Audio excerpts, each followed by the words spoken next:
देश खतरनाक दौर में है। आम आदमी के अधिकारों पर डाका डाला जा रहा है।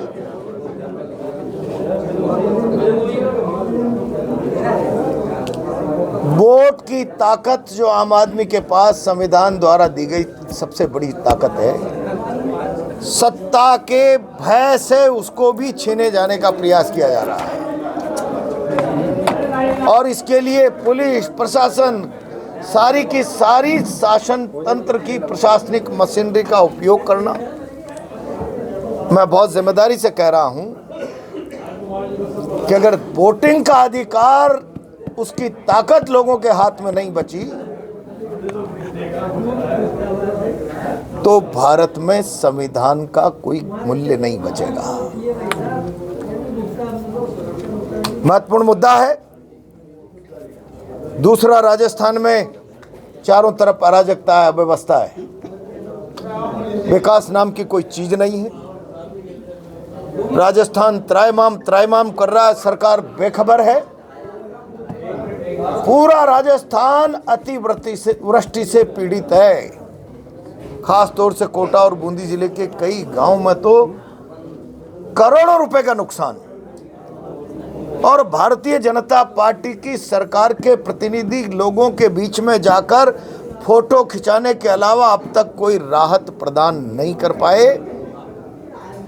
और मौजूदा आपदा राहत के प्रावधान ऊंट के मुंह में जीरो के बराबर है। ये प्राकृतिक आपदा की भरपाई नहीं कर सकते। लोगों का तबाह हो गया, परिवार जीवन तबाह हो गया। हमने मांग की है सरकार नुकसान की भरपाई के लिए स्पेशल पैकेज की घोषणा करे। अकेले निमोदा गांव में प्राकृतिक आपदा से ज्यादा मानवीय त्रुटि, एक ठेकेदार को जो भाजपा का कार्यकर्ता है तालाब की मछली का इलीगल ठेका देके जाल लगाने का उसको परमिशन दे दी, अवैधानिक। उसका परिणाम यह हुआ कि अगर तालाब दिन की जगह रात को टूटता तो 150 लोगों की कैजुअलिटी होती है। सारे गांव में देखते देखते चंद पलों में आदमी डूबे, इतना पानी आ गया।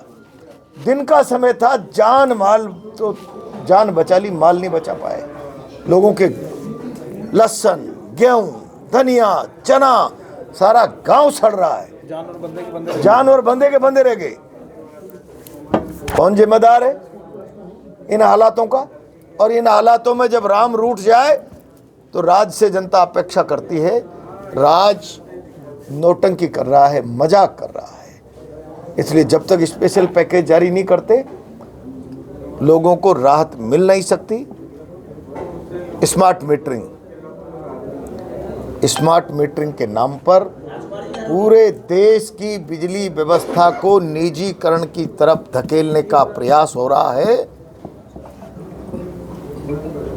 एक तरफ तो प्रधानमंत्री जी कहते हैं 80 करोड़ लोगों को मैं 5 किलो गेहूं मुफ्त का देता हूं। जब 80 करोड़ लोग जिस देश में 5 किलो मुफ्त के गेहूं पर जीवन बिता रहे हों, वो स्मार्ट मीटर का भुगतान कर पाएंगे? और स्मार्ट मीटर का मतलब प्रीपेड व्यवस्था की तरफ कदम बढ़ाना।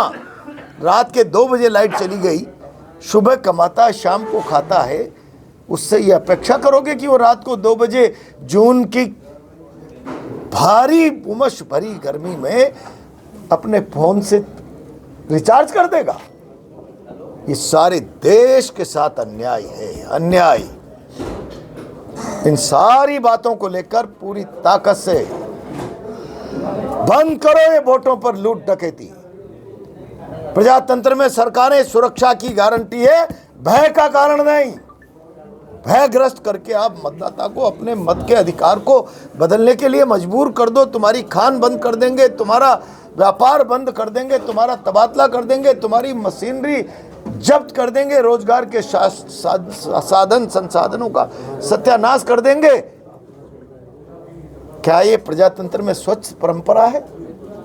क्या ये वोटों के अधिकार की ताकत जो संविधान देता है, इसके अलावा जनता के हाथ में अपनी शक्ति प्रदर्शित करने का कोई दूसरा हथियार नहीं है? उस पर भी डाका डाल दो। कहाँ ले जाना चाहते हैं देश को? और देश किसी सरकार की मर्जी से नहीं, संविधान की मर्जी से चलता है। और संवैधानिक प्रावधानों पर सीधा सीधा खंजर चलाना मैं समझता हूँ लोकतंत्र की हत्या है, संविधान की हत्या है। कांग्रेस पार्टी इसे बर्दाश्त नहीं कर सकती। राहुल जी खड़गे जी ने पूरे देश में अभियान चला रखा है। 10 तारीख को हमारा भी प्रदर्शन होगा। बंद करो ये संविधान की हत्या, वोटों की लूट डकैती। कोटा में कानून व्यवस्था बिल्कुल खराब हो चुकी है, लोगों की सुनवाई नहीं हो रही है। कैसे कानून व्यवस्था चलेगी? यहाँ न एसपी की चलती, न आईजी की चलती। वो टाइम पास कर रहे हैं, हाजिरी भर रहे हैं।